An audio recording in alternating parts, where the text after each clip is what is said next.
సిలువలో వేలాడే నీ కొరకే సిలువలో వేలాడే యేసు నిన్ను పిలచుచుండే ఆలస్యము నీవు చేయకుము. Praise the Lord. ప్రియా దేవుని బిడ్డలారా, ఎలా ఉన్నారు? బాగున్నారా? విమోచన దినాలు 5వ రోజులోనికి ప్రభు మనందరినీ కూడా నడిపించిన విధానాన్ని బట్టి ఆ దేవాది దేవునికి కృతజ్ఞతాస్తుతులు తెలియజేస్తూ ఉన్నాం. దేవుడు మనందరినీ దీవించి ఆశీర్వదించును గాక. ఈ రాత్రి దేవుని మాటగా మరి దేవుడు మనల్ని ఆశీర్వదించేవాడై ఉన్నారు. ఆశీర్వాదం అనే మాట గురించి కొన్ని నిమిషాలు మనం ధ్యానం చేసుకుందాం.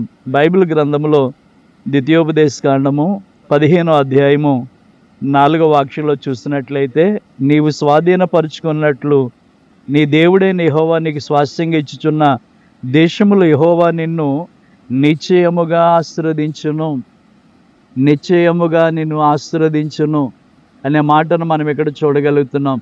ప్రియ దేవుని బిడ్డలారా, ఈ భూమి మీద ఉన్న ప్రతి బిడ్డలు కూడా, ప్రతి ఒక్కరూ కూడా దేవుని ఆశీర్వాదాన్ని ఆశీర్వదించబడాలని ఆశిస్తూ ఉంటారు. కానీ చాలామందికి ఈ ఆశీర్వాదం అనేది దొరకట్లేదు. ఈ ఆశీర్వాదం అనేది వారు పొందుకోలేకపోతున్నారు.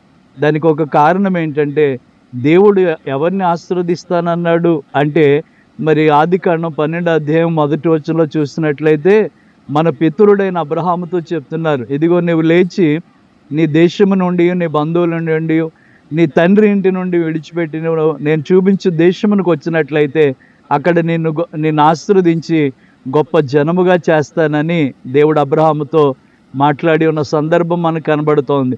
అంటే దేవుడు చెప్పినట్టుగా ఆయన మాట విని మనం విడిచిపెట్టి వచ్చినప్పుడు దేవుడు మనల్ని ఏం చేసేవాడిగా ఉన్నాడంటే ఆశీర్వదించేవాడిగా ఉన్నారు. ఈ మాటలు వింటున్న మనం కూడా దేవుని ఆశీర్వాదం పొందాలనుకుంటుంటే దేవుని మాట వినేవారిగా ఉండాలి, దేవునికి లోబడేవారిగా ఉండాలి, దేవుడు చెప్పింది చేసేవారిగా ఉంటే నిశ్చయముగా దేవుడు మనల్ని ఆశీర్వదించే దేవుడై ఉన్నాడు. మనం ఆలోచన చేసినట్లయితే అబ్రహాముని దేవుడు పిలిచాడు, పిలిచిన దేవుడు అబ్రహాముని ఆశీర్వదించాడు. పేతురు రాసిన పత్రికలో చూస్తే మనం ఆశీర్వాదానికి వారసులు అవ్వడానికి పిలువబడుచున్నాము అనే మాట మనకి కనబడుతూ ఉంటుంది. కనుక దేవుని పిల్లలైన మన కుటుంబాలు ఆశీర్వదించబడాలంటే ఈ రీతిగా దేవుని మాట వినేవారిగా ఉన్నట్లయితే దేవుడు నిశ్చయముగా మనల్ని ఆశీర్వదించేవారై ఉంటారు.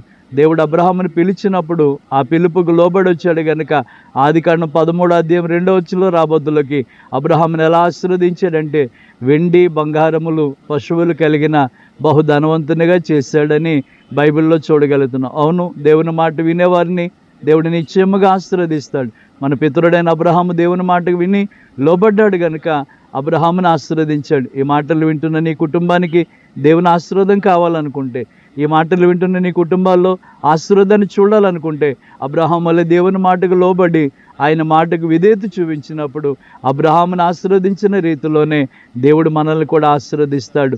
చూడండి, ఆదికాండము 23వ అధ్యాయంలో కూడా మనం ఆలోచన చేసినట్లయితే, ఆదికాండములో మనం గమనించినట్లయితే ఆ ప్రజలు ఇలా మాట్లాడుతూ ఉంటారు, అయ్యా నీవు మా మధ్యలో మహారాజులాగా ఉన్నావు. మహారాజులాగా అబ్రహాముని దేవుడు ఆశీర్వదించి గొప్ప చేశాడు. కనుక ఈ మాటలు వింటున్న మనలో చాలామంది ఈ ఆశీర్వాదం కొరకు ఎదురు చూస్తూ ఉన్నారు, ఈ ఆశీర్వాదాన్ని పొందగోరుచున్నారు. కనుక అబ్రహాము వలె దేవుని మాటలు వింటూ ఆయన కృపలో మనకు ముందుకు వెళదాం.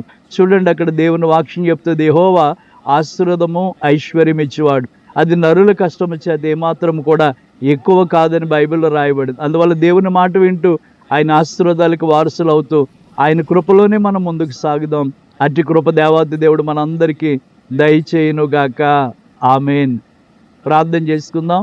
ప్రేమగలిగిన తండ్రి, పరిశుద్ధుడా, నీ ఘనమైన నామాన్ని బట్టి వందనాలు, స్తుతులు తెలియజేస్తున్నాం. ఈ రోజున ఆశీర్వాదం అనే మాటతో కొన్ని విషయాలు నేను ధ్యానించుకోవడానికి కృపనిచ్చు. అలాంటి కృపను నీ ఆశీర్వాదాన్ని బిడ్డలందరికీ దయచేయమని యేసు నామములో అడుగుచున్నాము తండ్రి. ఆమేన్, ఆమేన్, ఆమేన్.